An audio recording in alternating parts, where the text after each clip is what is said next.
കൊച്ചിയിലെ ഹോട്ടലുകളിൽ വിതരണം ചെയ്യാനുള്ള പോത്തിന്റെ ചങ്കും കരളുമാണ് കോർപ്പറേഷൻ ആരോഗ്യ സ്റ്റാൻഡിംഗ് കൌൺസിൽ അധികൃതർ ഇന്ന് പുലർച്ചെ പിടിച്ചെടുത്തത്.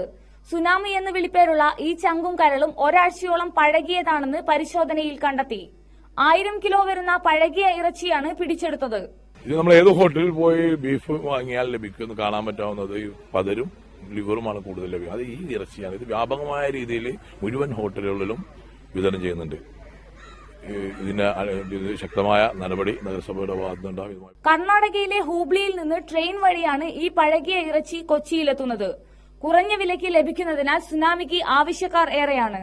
കബാബ്, മീറ്റ് റോൾ, സമൂസ എന്നീ വിഭവങ്ങളിലാണ് സുനാമി ഉപയോഗിക്കുന്നത്. വിഷാംശം അടങ്ങിയ അമോണിയം ഐൻസിട്ടാണ് ഇത് സൂക്ഷിക്കുന്നത്. ഏറെ ഗുരുതരമായ ആരോഗ്യ പ്രശ്നങ്ങൾ ഇത് സൃഷ്ടിക്കും. പശ്ചിമ കൊച്ചിയിലേക്ക് കൊണ്ടുപോയതാണ് പിടിച്ചെടുത്ത ലോഡ്.